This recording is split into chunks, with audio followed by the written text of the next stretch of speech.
لا حول ولا قوة إلا بالله العلي العظيم. أعوذ بالله من الشيطان اللعين الرجيم. بسم الله الرحمن الرحيم.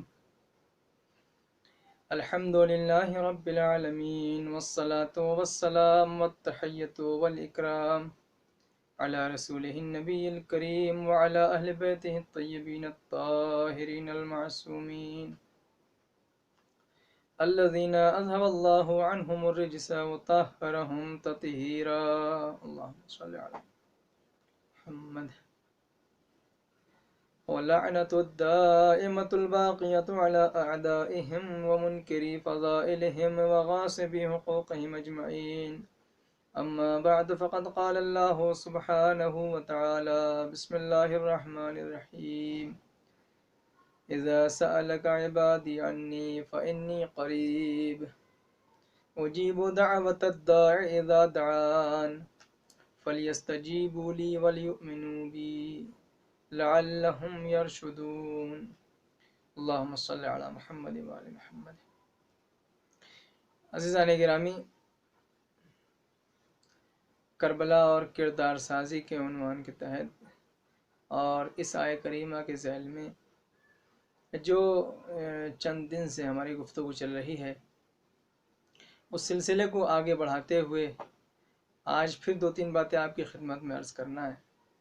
خداوند عالم ارشاد فرما رہا ہے کہ جب بھی میرے بندے مجھ سے میرے بارے میں تم سے سوال کریں، پوچھیں، تو کہہ دو اے پیغمبر کہ تمہارا اللہ بہت قریب ہے تم سے، اور وہ ہر ایک کی بات کو سنتا ہے۔ اسی کے اوپر ایمان رکھو اور اسی کی آواز پر تم لبیک کہو، اور یہی ہدایت کا راستہ ہے۔ یہ قرآن مجید میں بہت صاف طور سے کہا گیا کہ اپنا رابطہ اور اپنا کانٹیکٹ اللہ سے کلیئر رکھو، اور باقی دنیا والوں سے جو مسائل ہیں وہ بعد میں طے کرتے رہو۔ لیکن ہوتا اس کا الٹا ہے کہ انسان دنیا والوں کو خوش کرنے کے چکر میں رہتا ہے، چاہے اللہ ہی کیوں نہ ناراض ہو جائے، چاہے وہ کیوں نہ ناراض ہو جائے۔ اس نے کہا نہیں، اگر تم مخلوق کو راضی کرتے رہ گئے اور خالق ناراض ہو گیا، تو مخلوق کے راضی ہونے سے اللہ کی ناراضگی وہ درست نہیں ہو سکتی۔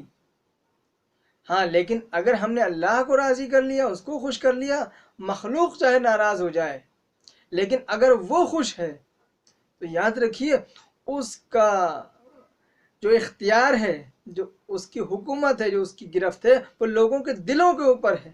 وہ چاہے تو لمحوں میں دلوں کو بدل دے، لیکن اگر ہم نے مخلوق کو راضی کیا اور اللہ کو ناراض کر دیا، تو پھر یہ مخلوق سب مل کر کے بھی اللہ کو راضی نہیں کروا سکتی۔ لیکن اگر اللہ راضی ہو گیا تو وہ اگر چاہے تو سب آپ سے راضی ہو سکتے ہیں۔ تو میں یہ کہتا ہوں کہ انسان اپنے اور خدا کے درمیان کے جو معاملات ہیں وہ ٹھیک کر لے، بس اس پہ غور کرے کہ ہاں وہ اندر سے مطمئن ہے کہ نہیں، کہ میں اللہ سے جو میرے معاملات ہیں، جو میرے روابط ہیں، جو کانٹیکٹ، وہ ٹھیک ہے کہ نہیں۔ آج جو آپ کی خدمت میں باتیں عرض کرنا چاہتا ہوں، دیکھیں قرآن مجید کا ایک سورہ ہے، سورہ نمبر 49، سورہ حجرات۔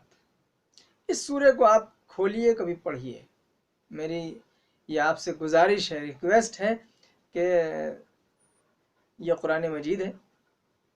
قرآن مجید میں سورہ نمبر 49، سورہ کا نام ہے سورہ حجرات۔ یہ سورہ حجرات جو ہے، یہ انسان کی کردار سازی میں، انسان کے کردار کو نکھارنے میں بہت ہی کامل ترین سورہ۔ ویسے تو قرآن مجید کے تمام سورے انسان کے ہدایت کے لیے آئے ہیں، لیکن خاص طور سے یہ سورہ حجرات، اس کو آپ پڑھیں، اس کے اندر کچھ آرڈرز اللہ کی طرف سے دیے گئے ہیں اپنے بندوں کو، جو کہ بہت ہی کلیدی رول اور بہت ہی بنیادی اور بہت ہی فنڈامنٹل رول ادا کرتے ہیں انسان کی زندگی کو سدھارنے میں۔ آج میں اس کی کچھ جھلکیاں آپ کی خدمت میں عرض کرنا چاہتا ہوں، اور اگر وقت ملا تو انشاءاللہ کل، ممکن ہے آج ساری باتیں نہ عرض کر سکوں، جہاں تک عرض کر سکوں گا۔ دیکھیں، یہ سورہ حجرات، یہ جو سورہ ہے اس کے اندر ٹوٹل 18 آیتیں ہیں، 18 آیتیں ہیں، اور ان 18 آیتوں میں کچھ باتیں، کچھ آیتوں میں ایسی ہیں کہ جو ہمارے روزمرہ کی زندگی سے تعلق رکھتی ہیں۔ روزانہ صبح سے لے کے شام تک ہم 10 20 سینکڑوں مرتبہ ہو سکتا ہے اس چیز کو انجام دیتے ہوں، اور وہ ہماری زندگی میں وہ چیز آتی ہو بار بار۔ میں آپ کے سامنے آیت پڑھتا ہوں، دیکھیں بہت ہی صاف صاف، شفاف اور ایک دم کلیئر، کوئی اس میں جھول نہیں، کوئی اس کے اندر ابہام نہیں، کوئی اس کے اندر پوشیدگی نہیں، بالکل صاف اور کلیئر، ہماری زندگی سے ڈائریکٹ ہماری زندگی سے ان کا تعلق ہے، ان جو اللہ نے اس میں آرڈرز دیے ہیں جو اس کے اندر بتائیں۔ دیکھیں، بسم اللہ الرحمن الرحیم، ارشاد ہوتا ہے آیت نمبر 9، ارشاد ہوتا ہے کہ وَإِن طَائِفَتَانِ مِنَ الْمُؤْمِنِينَ اقْتَتَلُوا فَأَصْلِحُوا بَيْنَهُمَا، اگر مومنین کے دو گروہ کے درمیان اختلاف ہو جائے، جھگڑا ہو جائے، تو آپ کا کام کیا ہے، میرا کام کیا ہے؟ دو لوگوں میں جھگڑا ہوا، دو لوگوں میں اختلاف ہوا، دو لوگوں میں تھوڑا سا انتشار ہوا، آپس میں تو میمہ ہو گئی، لڑائی ہو گئی۔ اب باقی جو مومنین ہیں ان کا کیا فریضہ بنتا ہے؟ ارشاد ہوتا ہے فَأَصْلِحُوا بَيْنَهُمَا، ہمارا اور آپ کا کام یہ ہے کہ ہم ان دونوں لوگوں کے درمیان صلح کروائیں، ان کے دلوں کو ملائیں، ان کو جوڑنے کی کوشش کریں، ان کو ملانے کی کوشش کریں، مومن کے دو دلوں کو آپس میں ملوائیے۔ لیکن یہاں پہ بعرض معذرت میں یہ کہنا چاہوں گا کہ ہمارا اور آپ کا مشاہدہ زیادہ تر یہ ہے کہ ہمارے معاشرے میں زیادہ تر بہت سے لوگ ایسے ہیں کہ جو دو لوگوں کے درمیان اگر میل ہے بھی، اگر ملاقاتیں ہیں بھی، تو ان دونوں کے درمیان کوئی ایسی چنگاری چھوڑنا چاہتے ہیں، کوئی ایسا نقطہ، کوئی ایسی بات کہ جس کے ذریعے سے وہ آپس میں ایک دوسرے کے مخالف بن جائیں۔ یعنی یہ ایک کڑوی حقیقت ہے جسے ہمیں قبول کرنا ہے، یہ ہے ہمارے معاشرے میں موجود، کہ مثال کے طور پر مجھ سے آ کے اگر کوئی کہے کہ بھائی وہ آپ فلاں آدمی کو جانتے ہیں، میں نے کہا جانتا ہوں، کہنے کا آج بھائی میں نے جو ہے بہت عجیب حرکت دیکھی اور بہت انہوں نے غلط کام کیا، اور وہ ایسے کام کر رہے تھے، تو میں پلٹ کے کہوں گا اچھا یہ آپ کو آج پتہ چلا ہے؟ یہ بات تو میں بہت پہلے سے جانتا ہوں، اور آپ تو ان کے بارے میں جانتے ہیں، یہ میں تو ان کے فلاں بھائی کے بارے میں بھی جانتا ہوں، ان کے فلاں چچا کے بارے میں بھی جانتا ہوں، میں تو ان کے ابا کے بارے میں بھی جانتا ہوں، ان کے دادا کے بارے میں میں تو ان کے پورے نسل یعنی یہ ہے ہماری طرز زندگی۔ بجائے اس کے کہ اس کو وہاں دبایا جائے، بجائے اس کے کہ اس کو سدھارا جائے، ہم اس میں آگ روشن کرتے ہیں۔ لیکن قرآن کا حکم کیا ہے؟ فَأَصْلِحُوا، تمہاری ذمہ داری یہ ہے کہ مصالحت کرواؤ، تمہاری ذمہ داری یہ ہے کہ دو دل اگر ٹوٹ رہے ہیں، دونوں میں اگر جھگڑا لڑائی ہے تو ان کو ملواؤ۔ اور یہاں تک اسلام کی تاکید ہے، یہاں تک اسلام کا زور ہے۔ آپ بتائیے جھوٹ بولنا گناہ کبیرہ ہے کہ نہیں؟ جھوٹ بولنا حرام ہے، گناہ ہے، لیکن خداوند عالم نے اس کی عظمت کو پہچانی ہے اس موضوع کی کہ دو لوگوں کے دلوں کو اگر ہمیں جوڑنا ہے تو اللہ نے جھوٹ کو بھی وہاں پہ جائز قرار دے دیا کہ چاہے غلط بات کا سہارا لینا پڑے، آپ دو لوگوں کے دلوں کو ملوائیے۔ مثال کے طور پر دو لوگوں میں اگر اختلاف ہو، آپ ایک کے پاس جائیے، آپ اس سے ذکر کیجئے کہ بھائی آپ کو جو ان سے جھگڑا ہوا کیا بات ہو گئی تھی، وہ کچھ بتائے گا۔ جیسے ہی وہ الٹا سیدھا کچھ بتانا شروع کرے تو آپ اپنی طرف سے یہ کہہ سکتے کہ نہیں بھائی میں نے تو آپ سے ان کا ذکر کیا تھا، وہ تو آپ کی بڑی تعریفیں کر رہے تھے، وہ تو آپ سے اندر سے بہت خوش ہیں، انہوں نے تو یہ کہا تھا، انہوں نے اب جب آپ یہ بات کہیں گے تو یہ سوچنے پر مجبور ہوگا شخص کہ ارے میں تو اتنا زیادہ اس کے بارے میں برا سوچتا ہوں، لڑ کے آیا ہوں اور میں برائی کر رہا ہوں، لیکن انہوں نے اس سے میرے بارے میں ذکر کیا تو اس نے میری تعریف کی، میری برائی نہیں کی۔ اس کے اندر جو شدت ہے وہ شدت میں کمی آئے گی۔ اسی طریقے سے آپ پھر اس کے پاس گئے، اس سے بھی آپ نے اچھی باتیں بتائی کہ آپ کے بارے میں وہ تو اچھی باتیں کہہ رہے تھے، اس کے دل میں بھی جو شدت ہے نفرت کی وہ نفرت کم ہوگی۔ اللہ کہتا ہے اس طریقے سے اگر آپ غلط بیانی بھی کرتے ہیں دو دلوں کو ملانے کے لیے تو یہاں کے اوپر یہ جھوٹ حرام نہیں ہے، یہاں پہ جھوٹ آپ کے لیے جائز ہے، بلکہ ہو سکتا ہے یہ جو آپ میں جھوٹ بول رہے ہیں، یہ جو غلط بیانی کر رہے ہیں، یہ آپ کے لیے باعث ثواب بنے، کیونکہ آپ نے دو لوگوں کے دلوں کو ملایا ہے۔ کتنی عظیم بات ہے یہ کہ خداوند عالم یہ نہیں چاہتا کبھی دو مومن اور دو لوگ جو ہیں آپس میں اختلاف رکھیں۔ پہلی چیز یاد رکھیے سورہ حجرات میں فَأَصْلِحُوا بَيْنَهُمَا، دو لوگ جب بھی آپ دو لوگوں میں اختلاف دیکھیں آپ کی ذمہ داری یہ ہے اصلحو، ملوائیے، چاہے جیسے ملوائیے، نہ ملے وہ بات الگ ہے وہ لوگ، لیکن ہماری اور آپ کی کوشش یہ ہونی چاہیے کہ ہمیں ملوانا ہے، کہ ہمیں ان دونوں کو جوڑنا ہے۔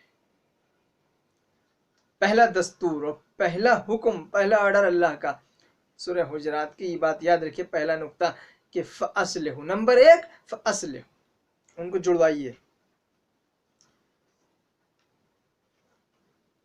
اس کے بعد ارشاد ہوتا ہے آیت نمبر 11، یا ایھا الذین آمنوا، اے صاحبان ایمان، اے وہ لوگوں جو ہمارے اوپر اطمینان رکھتے ہو، ایمان رکھتے ہو، لا یسخر قوم من قوم عسى ان یکونوا خیرا منہم، ایک دوسرے کا مذاق مت اڑاؤ، ایک دوسرے کی توہین مت کرو، ہو سکتا ہے جس کی تم توہین کر رہے ہو، جس کا تم مذاق اڑا رہے ہو سکتا ہے وہ تم سے بہتر ہو، عسى ان یکونوا خیرا منہم، ظاہر دیکھ رہے ہو نا، لیکن ہو سکتا ہے باطن ان کا تم سے بہتر ہو۔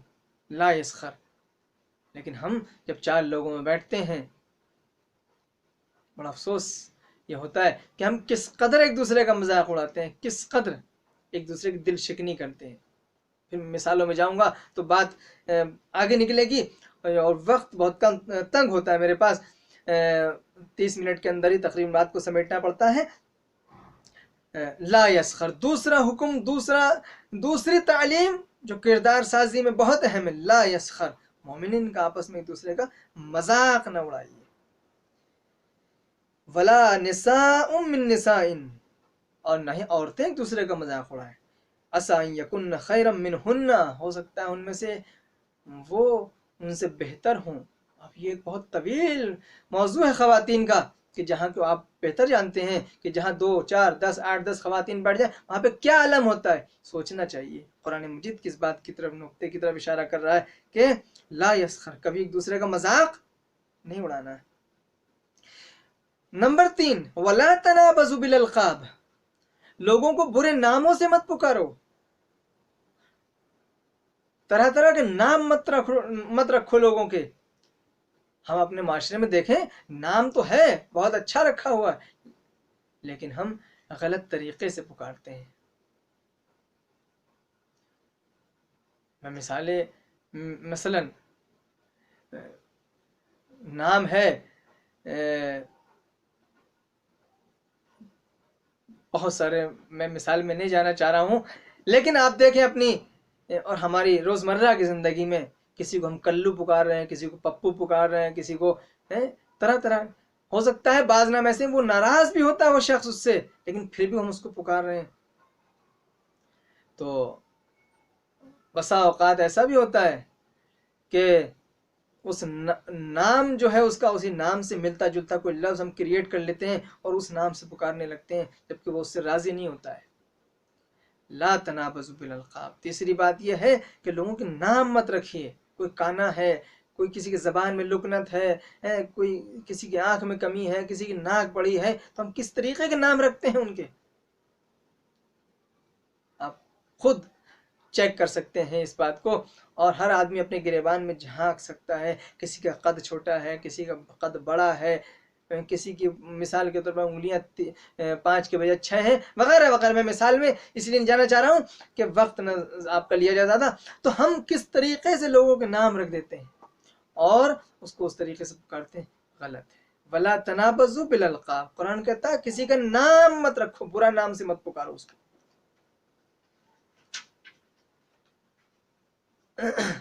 آیت نمبر 12. اب آئیے ارشاد ہوتا ہے یا ایھا الذین آمنوا اجتنبوا کثیرا من الظن، اے ایمان والو بہت سارے گمانوں سے پرہیز کرو. کیونکہ کبھی کبھی یعنی اس کے بارے میں عرض کر چکا ہوں کہ کسی سے سوء ظن مت رکھو، کسی سے برا خیال مت رکھو، کسی کے بارے میں بدگمانی مت ایجاد کرو اپنے ذہن میں. اس سلسلے میں مفصل گفتگو ہو چکی ہے ایک مجلس میں، اس کو میں ریپیٹ نہیں کرنا چاہتا. اب آگے آئیے ولا تجسسوا، اور کسی کے بارے میں تجسس مت کرو، کسی کی ٹوہ میں مت رہو. ہم ہوتے ہیں نا کسی کے پیچھے لگ جاتے کہ اچھا اس کے بارے میں دیکھیں، اس کے پیچھے لگ کے اس کے اندر کون کون سی برائیاں ہیں، اس کے اندر کون کون سی کیا چیزیں ہیں، اس کا موبائل میں کیا کیا ہے، اس کے گھر میں کیا کیا. ولا تجسسوا، جستجو مت کرو کسی کی، تجسس میں مت رہو کسی کے. لیکن اگر ہم پھر وہی روزانہ کی زندگی دیکھیں تو کس قدر ہمارے اندر لوگوں کی زندگیوں کے بارے میں تجسس پایا جاتا ہے. اگر ہمیں کسی کی کوئی برائی پتہ چل بھی گئی تو کیا ہوگا بتائیے؟ زیادہ سے زیادہ یہی تو ہوگا نا کہ ہم اس سے دوری اختیار کریں گے کہ نہیں یہ آدمی ٹھیک نہیں، یہ برا ہے، اس کے اندر یہ برائی ہے. قرآن کہتا ہے تم تجسس مت اختیار کرو، اب تمہیں برائی کا پتہ نہیں چلے گا تو تمہارے دل میں نفرت نہیں پیدا ہوگی. اور تجسس کرو گے، برائی کا علم ہو جائے گا تو تم اس سے کون ایسا انسان ہے جس کے اندر برائی نہیں ہے، کون ایسا ہے جو گناہ نہیں کرتا، کون ایسا ہے کہ جو معصوم ہے اس دنیا میں. سب کے اندر کوئی نہ کوئی کمی ہے. لیکن کیا خداوند عالم ہماری برائیوں کو ایک دوسرے کے سامنے لے کے آتا ہے؟ نہیں، وہ ستار العیوب ہے، گناہوں کو اور عیوب کو چھپانے والا ہے. ہمارے سارے گناہوں کو وہ چھپاتا ہے. اگر وہ گناہوں کو ہمارے ایک دوسرے کے سامنے آشکار کر دے اور ساری دنیا ہمارے بارے میں جان جائے کہ ہم کون ہیں کیا ہیں، تو بتائیے کیا ہم ایک دوسرے سے آنکھ ملانے کے لائق رہ جائیں گے؟ کیا ہم ایک دوسرے سے سامنا کرنے کے قابل رہ جائیں گے؟ کیا ہم ایک دوسرے کے سامنے آ سکتے ہیں؟ نہیں. لیکن کتنا کرم ہے اس معبود کا کہ اس نے ہمارے سارے عیوب کے اوپر پردہ ڈال رکھا ہے، سارے گناہوں کو چھپا رکھا ہے. اللہ چاہتا ہے کہ جس طریقے سے وہ ستار العیوب ہے اسی طریقے سے بندے بھی ایک دوسرے کے بارے میں گناہوں کو چھپائیں. جیسے وہ ہم سب کے عیوب کو چھپاتا ہے، ایسے ہم سب کی ذمہ داری ہے کہ ہم بھی ایک دوسرے کے عیبوں کو چھپائیں، نہ کہ ان کو اچھالیں، نہ کہ ان کو آشکار کریں. ذہن میں آگے بات عرض کر دوں. ایک شخص تھا، کہتے ہیں کہ وہ اپنی بیوی کو طلاق دینا چاہتا تھا کچھ وجوہات کے بنیاد کے اوپر. بہت سے لوگوں کو تجسس ہوتا ہے نا، جستجو. تو ایک شخص آیا اس کے پاس، کہنے لگا کہ آپ اپنی اہلیہ کو طلاق دینا چاہتے ہیں؟ کہنے ہاں. کہنے کیوں دینا چاہ رہے ہیں، اس کے اندر کیا برائی ہے؟ اس نے کہا کہ ابھی میں نے طلاق دی نہیں ہے، ابھی وہ میری بیوی ہے. جب تک وہ میری بیوی ہے تو میں اپنی بیوی کے عیب تم سے کیوں بیان کروں؟ ابھی میں نے طلاق دی نہیں ہے، وہ میری زوجیت میں ہے، وہ میری بیوی ہے، تو میں تم سے کیوں اس کے عیبوں کو بیان کروں؟ وہ چلا گیا، اس نے طلاق دے دی. طلاق کے بعد اس نے دوسری شادی بھی کر لی اس عورت نے. پھر یہ شخص آیا، لیکن تجسس ہوتا ہے بہت سے لوگوں کے اندر. اس نے کہا کہ بتاؤ، اب تو تم نے طلاق بھی دے دی، اب بتاؤ تم نے طلاق کیوں دی ہے؟ اس نے کہا کہ اب وہ دوسرے کی بیوی ہے اور مجھے حق نہیں پہنچتا کہ جو دوسرے کی زوجیت میں ہے اس کا عیب بیان کروں. یعنی پہلے میری زوجیت میں تھی تو وہ میری بیوی تھی، میں اپنی بیوی کا عیب بیان نہیں کر سکتا. اب اگر وہ دوسرے کی زوجیت میں چلی گئی تب بھی میرا کوئی حق نہیں ہے. اس طریقے سے انسان کو سوچنا چاہیے، اس طریقے سے انسان کو آگے بڑھنا چاہیے. یہ ہے کردار سازی. چھوٹی چھوٹی باتیں ہیں لیکن بہرحال اس کے اوپر انسان کو توجہ دینا ہوگا. قرآن کہتا ہے ولا تجسسوا، کسی کی ٹوہ میں نہ رہو، جستجو میں نہ رہو. اب آگے آئیے، ارشاد ہوتا ہے ولا یغتب بعضکم بعضا. اور یہ پانچواں حکم، پانچویں تعلیم کہ ولا یغتب بعضکم بعضا، دیکھو ایک دوسرے کی غیبت مت کرنا، ایک دوسرے کی غیبت مت کرنا۔ یہ جتنے بھی باتیں میں نے عرض کی ہیں کہ فَأَصْلِحُوا، اصل دونوں مومنین کے دلوں کو ملائیے، چاہے لا تنابزوا بالالقاب، برے ناموں سے مت پکاریے، ولا تجسسوا، اجتنبوا کثیرا من الظن، جتنی بھی باتیں ہیں مستقل ان کے اوپر گفتگو کرنے کی ضرورت ہے، اور ہر ایک کے بارے میں طولانی گفتگو ہو سکتی ہے، لیکن میں نے آپ کو اشارتاً صبر کیا، لیکن آپ قرآن کھول کے پڑھیے گا ضرور، ان آیتوں کو پڑھیے گا۔ سورہ حجرات ایک کردار سازی والا سورہ ہے قرآن مجید میں۔ پھر یہ ارشاد ہو وَلَا يَغْتَبْ بَعْضُكُمْ بَعْضًا، ایک دوسرے کی کوئی بھی غیبت نہ کرے۔ بتائیے ہم جو ہیں اگر اپنے معاشرے کا جائزہ لیں تو قدم قدم پر غیبتیں ہو رہی ہیں، قدم قدم پر لوگوں کی برائیاں ہو رہی ہیں، اور اس میں لطف بھی بہت آتا ہے لوگوں کو۔ مزے کی بات یہ ہے کہ اس میں لطف بھی بہت آتا ہے۔ ابھی آپ قرآن ہاتھ میں دے دیجئے کہ لو پڑھو اس کو، ایک پارہ پڑھنا ہے، آدمی آدھا گھنٹہ لگتا ہے ایک پارہ پڑھنے میں، لیکن اس کو پڑھنے میں اس کو تھکن کا احساس ہوگا، پلٹ پلٹ دیکھے گا کہ کب یہ پورا پارہ ختم ہو رہا ہے، کتنا ٹائم اور لگا، کبھی گھڑی دیکھ رہا ہے، کبھی موبائل دیکھ رہا ہے، کبھی قرآن کو دیکھ رہا ہے، آدھے گھنٹے کا مسئلہ ہے۔ لیکن ابھی آپ چوراہے پر چلے جائیے، کسی ہوٹل میں چلے جائیے جہاں پہ 4 لوگ بیٹھے ہوں، اس کے وہاں کے اوپر اگر 2 گھنٹے بھی ہو جائیں تو پتہ نہیں چلتا ہے، باتیں کرتے کرتے۔ ٹی وی کے سامنے بیٹھ جائیں، 1 گھنٹہ بھی گزر جائے، 2 گھنٹے بھی گزر جائیں، کوئی پروگرام آ رہا ہو دیکھ، آدمی کو پتہ ہی نہیں چلتا ہے۔ کبھی سوچا ہے ہم نے کہ کیا وجہ ہے کہ قرآن کے ہاتھ میں آتے ہی ہمارے اوپر ایک مزاج پہ بار بننے لگا کہ یہ پارہ کب ختم ہوگا، اور وہاں کے اوپر 2 گھنٹے گزر گئے، کوئی مسئلہ ہی نہیں، احساس ہی نہیں۔ وجہ یہی ہے کہ یہاں کے قرآن میں ہمیں لطف نہیں آیا، مزہ نہیں آیا، وہاں کے اوپر کیف آیا، وہاں کے اوپر مزہ آیا، لطف آیا۔ اور یہ ایک بہت بڑا مسئلہ ہے کہ اس کے پیچھے ریزن کیا ہوتا ہے کہ آدمی کو عبادتوں میں لطف نہ آئے اور غیبتوں میں لطف آنے لگے۔ سوچئے گا کبھی کہ اس کے پیچھے کیا وجہ ہے کہ بہرحال میں اشارہ کر دوں، احادیث معصومین میں آئی ہی بات ذکر ہوئی ہے کہ انسان کے گناہ جو ہوتے ہیں کبھی کبھی اس سے لذت عبادت کو چھین لیتے ہیں، کبھی کبھی گناہ لذت عبادت کو چھین لیتے ہیں۔ جب لذت نہیں آئے گی عبادت میں تو انسان عبادت کی طرف آئے گا نہیں۔ خداوند تعالیٰ ہمیں معاف کرے اور ہم سب کو اپنی بارگاہ میں پلٹنے کی توفیق دے کے، اور ہم کو وہ لذت حاصل ہونے کی توفیق دے کہ جو عبادت کے نتیجے میں آتی ہے۔ وَلَا يَغْتَبْ بَعْضُكُمْ بَعْضًا، ایک دوسرے کی غیبت مت کرو۔ ارشاد ہوتا ہے، احادیث میں ہے، واقعات ملتے ہیں اس طریقے کے کہ جب کوئی بندہ کسی کی غیبت کرتا ہے تو جس نے غیبت کی ہے اس کے ساری نیکیاں اس شخص کے نام اعمال میں چلی جاتی ہیں جس کی غیبت کی گئی ہے، اور اس کی برائیاں اس کے نام اعمال میں آ جاتی ہیں جس نے غیبت کی ہے۔ روز محشر بہت سارے ایسے لوگ ہوں گے کہ جن کے ہاتھ میں جب نام اعمال دیا جائے گا اور وہ نام اعمال کو دیکھیں گے تو کہیں گے اس میں تو کوئی اچھی بات ہے ہی نہیں، اس میں تو کوئی ہماری نیکی لکھی نہیں گئی، ہم نے تو نمازیں پڑھی تھی، ہم نے تو روزے رکھے تھے، ہم نے تو خیرات کی تھی، ہم نے تو مدد کی تھی، ہم نے فلاں کیا تھا، کہاں گئی ساری چیزیں؟ تو آواز قدرت آئے گی کہ تم نے فلاں کی غیبت کی تھی، لہٰذا یہ چیزیں وہاں ٹرانسفر ہو گئیں، یہ چیزیں وہاں منتقل ہو گئیں۔ عزیزان گرامی،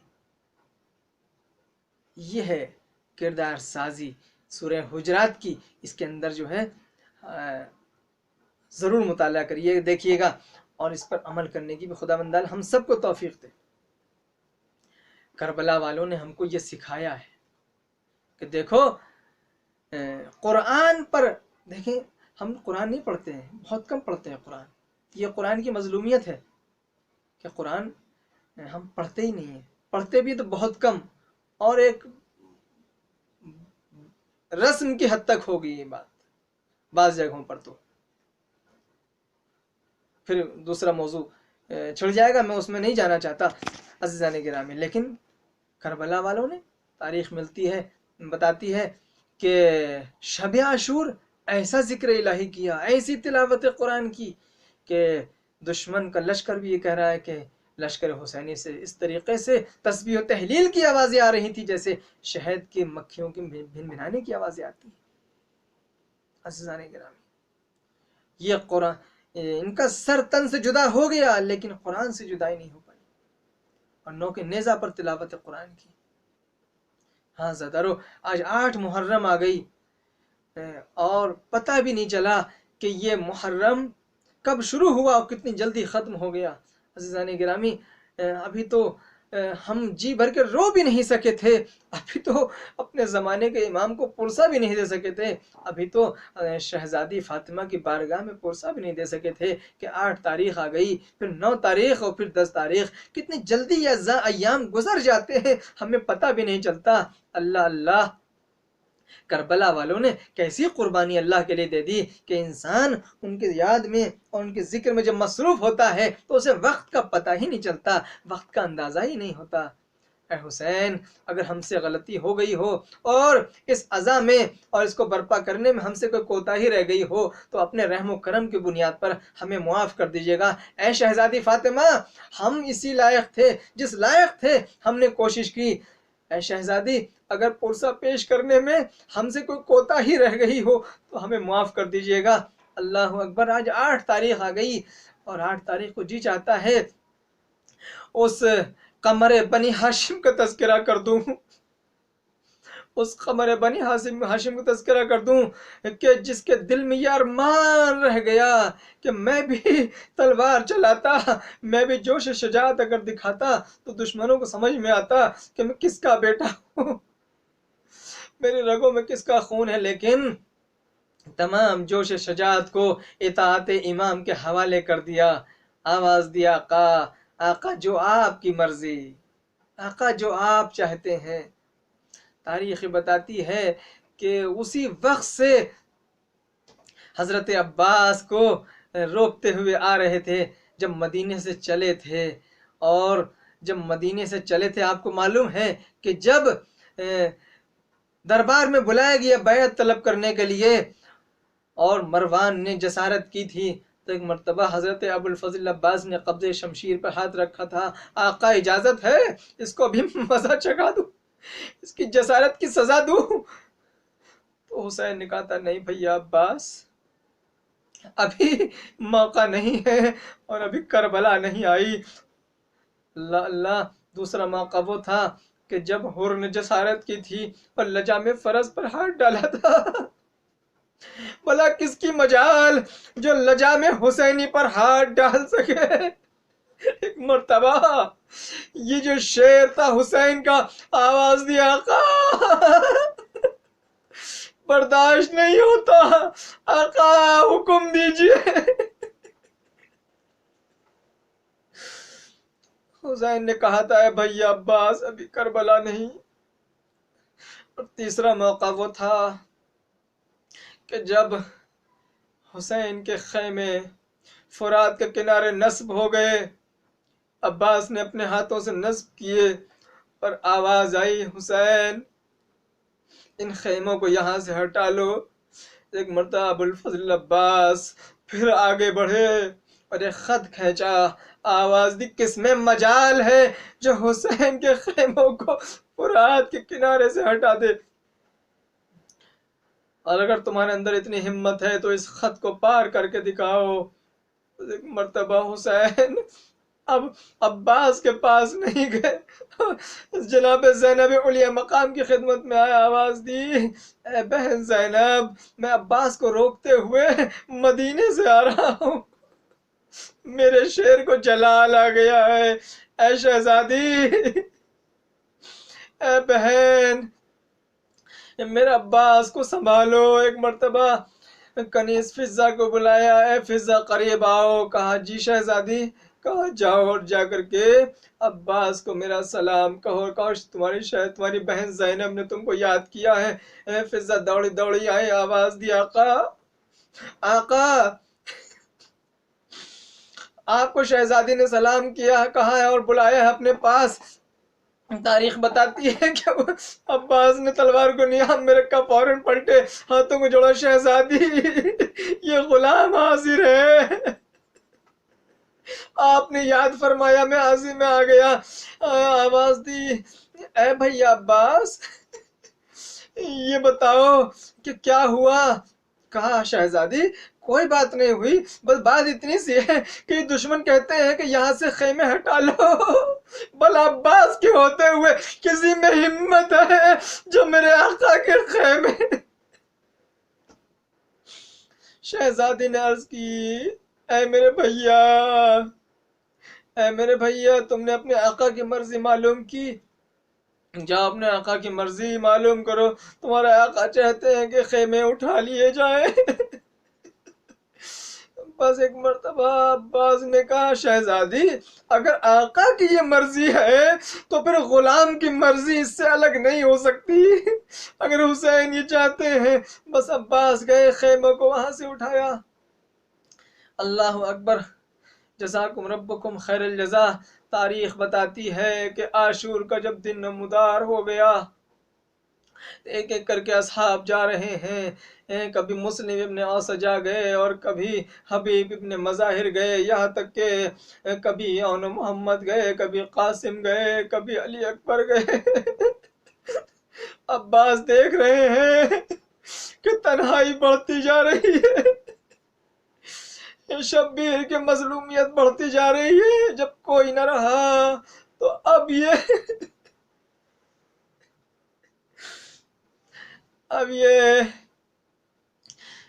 امام کے قریب آتے ہیں، حضرت عباس آواز دیتے ہیں، آقا آقا بس اب مجھے بھی جانے کی اجازت دیجیے، بچوں کی پیاس کی، ہائے پیاس کی آواز اب مجھ سے دیکھی نہیں جاتی۔ ایک مرتبہ بھیا کو حسین نے سر سے پیر تک دیکھا، آواز دی، ہے میرے بھیا تم میرے لشکر کے علمبردار ہو، تم بھی چھوڑ کے جا رہے ہو۔ آواز دی، آقا اب لشکر ہی کہاں رہ گیا، اب تو نہ قاسم ہے، نہ محمد ہے، نہ گود کے پالے، نہ میرے ساتھی ہیں۔ آقا اب سکینہ کی آواز، العطش کی آواز مجھ سے برداشت نہیں ہوتی۔ امام نے فرمایا، بھیا اگر ایسا ہی ہے تو جاؤ مشکیزہ لے لو، اور مشکیزہ لے کر سکینہ کے لیے پانی کا انتظام کر دو۔ تاریخ بتاتی ہے کہ ایک مرتبہ حضرت ابو الفضل عباس اپنی بھتیجی کے پاس آئے، آواز دی، اے میری لاڈلی سکینہ، اے میری لاڈلی سکینہ، تم جاؤ اپنا مشکیزہ لے آؤ، میں چاہتا ہوں تمہارے لیے تھوڑا سا پانی لے آؤں۔ اجرکم علی اللہ، خدا آپ کو کسی غم میں نہ رلائے۔ تاریخ یہ بتاتی ہے کہ ننھے ننھے قدموں سے دوڑتی ہوئی سکینہ اپنے خیمے میں گئی، ایک مشکیزہ اٹھایا اور بچوں سے کہا، اے بچوں اب تمہیں گھبرانے کی ضرورت نہیں ہے، اب تمہیں ہائے پیاس کہنے کی ضرورت نہیں ہے، دیکھو اب میرا چچا پانی لینے جا رہا ہے، اب میرا چچا پانی لینے جا رہا ہے، یہ سکینہ تم سے وعدہ کرتی ہے کہ تمہیں پانی ضرور ملے گا۔ دوڑتی ہوئی آئی اور ننھے ننھے ہاتھوں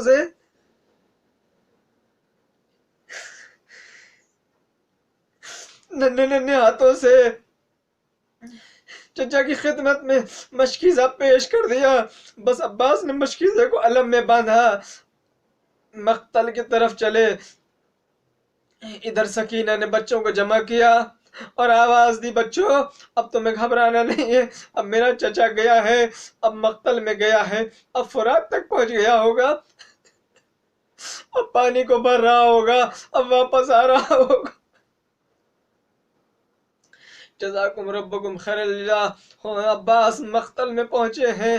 تاریخ یہ بتاتی ہے کہ ایک مرتبہ فرات کے کنارے پہنچے، پانی کو چلو میں لیا، فرات کے منہ پر مار دیا، مشکیزے کو بھرا اور بھرنے کے بعد خیمے حسینی کی طرف چلے۔ عمر سعد نے اعلان کیا کہ دیکھو اگر حسین کے خیمے میں ایک قطرہ پانی بھی پہنچ گیا تو تم کامیاب نہیں ہو سکو گے۔ ایک مرتبہ عباس کو چاروں طرف سے فوجوں نے گھیرنا شروع کیا۔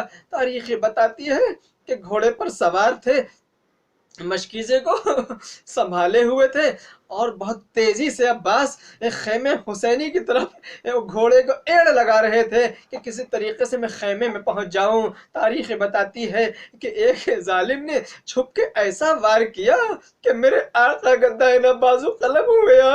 بس مشکیزے کو فوراً بائیں ہاتھ میں سنبھالا، ابھی کچھ دور بڑھے تھے کہ ایک ظالم نے پھر ایسا وار کیا کہ بایاں بازو بھی قلم ہو گیا۔ ایک مرتبہ مشکیزے کو دانتوں میں دبایا،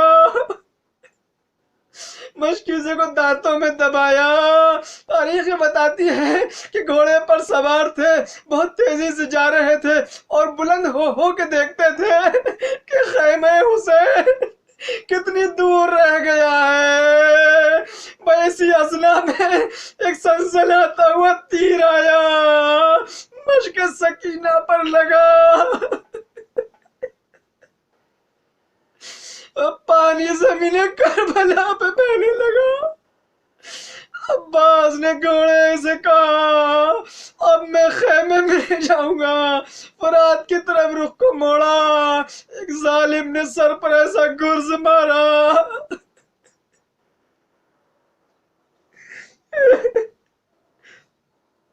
میرے آقا سے گھوڑے پر سنبھلا نہ گیا، زمین کربلا پر آئے۔ ملتا ہے کہ ایک ذاکر اور ایک خطیب تھے جو مولا عباس کے مصائب پڑھ کے آئے۔ رات کو خواب میں دیکھا مولا آئے ہیں، آواز دیا خطیب تو میرے مصائب کیوں نہیں پڑھتا، تو میری مصیبت بیان کیوں نہیں کرتا۔ اس نے ہاتھوں کو جوڑا، آقا میں تو ہمیشہ آپ کی مصیبت بیان کرتا ہوں، آج بھی آپ کے مصائب پڑھے ہیں۔ مولا نے کہا کہ نہیں، جو مصیبت میرے اوپر پڑی وہ کسی کے اوپر نہیں پڑی۔ ارے جب میں گھوڑے سے گرا ہوں تو میرے دونوں ہاتھ نہیں تھے، جب کوئی شہید گرتا تھا تو اپنے ہاتھوں سے سہارا لیتا تھا، لیکن ہائے رے تیرا آقا، جب میں زمین کربلا پہ گرا تو میرے بازو قلم ہو چکے تھے، منہ کے بل زمین پر آیا۔ واہ حسین، واہ عباسا، انا للہ و انا الیہ راجعون۔ رضا بقضائه وتسلیما لامرہ، سیعلم الذین ظلموا ای منقلب ینقلبون۔ بار الہا، تجھے محمد و آل محمد کا واسطہ ہماری اس عبادت کو قبول فرما۔ پالنے والے تجھے محمد و آل محمد کا واسطہ ہماری عبادتوں کو اہل بیت علیہ السلام کی تعلیمات سے ہم آہنگ فرما۔ پالنے والے ہم سب کو تعلیمات قرآن پر عمل کرنے کی توفیق عطا فرما۔ پالنے والے ہمارے زمانے کے امام کے ظہور میں تعجیل فرما، اور ہم سب کو ان کے ناصروں میں شمار فرما۔ بحق محمد و آلہ الطاہرین، اللہم صلی علی محمد و آل محمد۔